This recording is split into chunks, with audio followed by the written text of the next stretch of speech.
Hey traders, hope everybody had a great Thanksgiving. They're closing out the week here Friday, so I thought we would just take a look at some of the weekly closes. And let's start with FX. And let me hide some of our signals. All right, so this is euro versus the pound. I think this main theme, let's start with the dollar actually, is still, dollar up through these highs on a weekly level. This would be the second week now we've closed above the prior highs from last year. Call it this par 77 area. You could even call it 101. So this is clearly a long-term, breakout. Now we could definitely fall back into the range here, but you want to actually welcome that to get, um, more short things that we like the euro. You can get long dollar futures again. I mean, right now I'm flat, the actual index futures. We're still core short the euro versus USD. And anything short of euro I like. Euro versus the pound, euro New Zealand dollar. Um, so we'll see. Looks like we're going to test next week into the lows here from last year. So although the dollar index is through, the euro, obviously these lows here are in place, right? 104.61. So it will be an interesting week. We're still leaning core short. If you look at the more intermediate term, I mean, this has been the most profitable, one of the most profitable areas in trades for us has been staying short the euro. Probably could have put some back out today. Just been busy doing family stuff. But it's the same game plan. Any type of rally we get. Now let's take a look at the daily cycle. We're kind of clawing our way back up. Um, but that's fine. The trend is so bearish that we want to welcome rallies to short into. So the 4 hours crossed, not a bad place to be short. Cover some into the lows from earlier in the week, and then again, let's play for the test of 104.06, and then maybe new lower lows. But that's definitely the path of least resistance, and that's clearly the most dominant trend here. Now, euro pound, we've had a great call this year. We said that this spike high was most likely the exhaustion flush. That's the exhaustive move higher. All right, if you go to the weekly chart, you could run a regression channel on the monthly or yearly level. It comes right into the highs up here. But I like the fact that the weekly broke the 8. This 8-period moving average is now descending, which is showing you the longer term, immediate long-term trend is down. You may get a higher low here in a bounce, but we want to welcome that again. Any type of rally in here about halfway back is shortable. You can see that the weeklies had a nice move lower. So there's definitely a chance that we can bounce back here. That's part of the reason why we're not as short as we were up at 0.9. Okay, the daily is just bouncing along the bottom. So I want to stay short, and we are. Stay course short. I still think we're going back to 0.8. That if we do cycle back up here, we're going to be a seller in any kind of strength. All right, so here shows some of our signals. I mean, it was tough in here. We had to play defense, but then we got our short back on. We were aggressive in this area,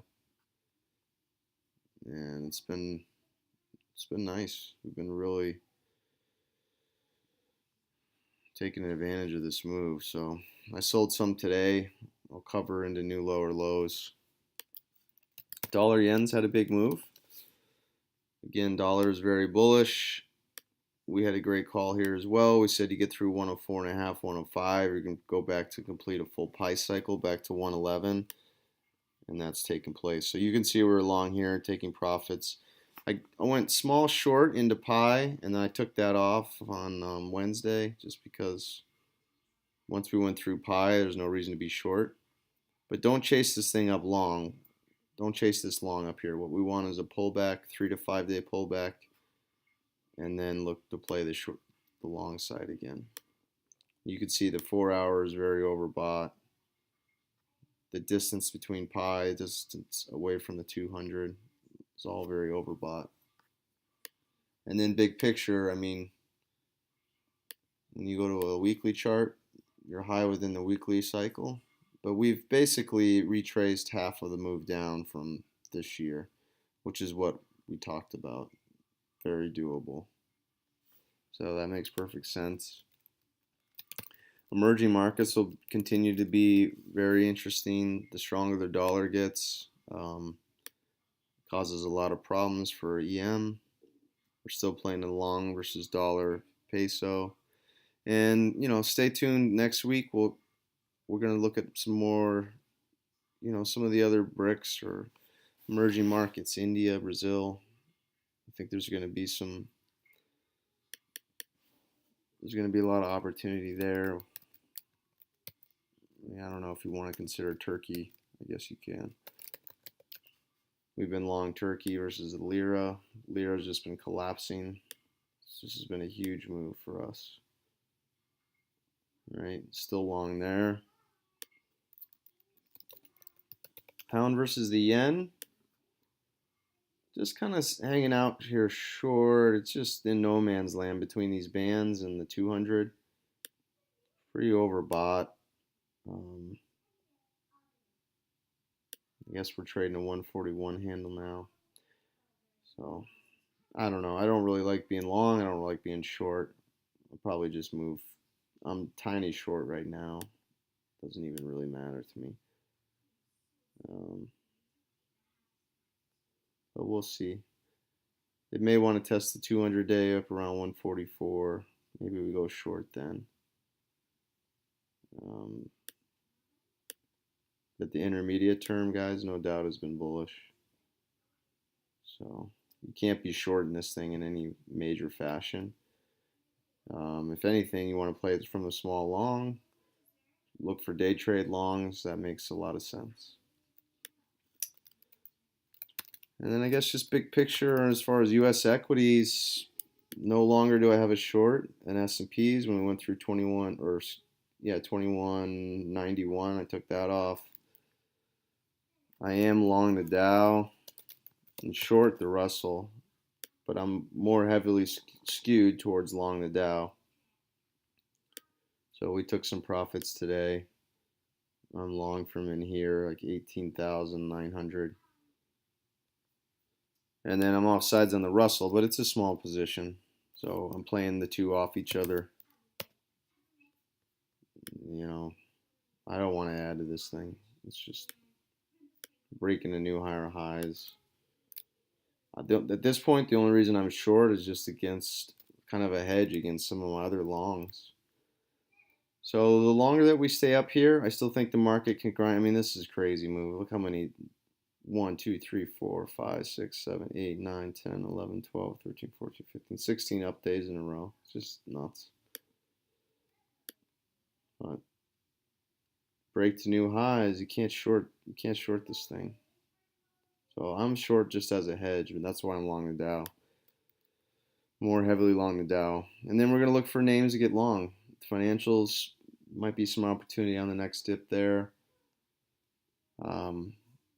There's some tech names we like, so we'll be refreshing a lot of the longer term long ideas. And then, I don't think there's a whole lot of opportunity on the short side. There's some things like short housing with rates rising. If you just look at the housing sector, it looks a lot more bearish versus,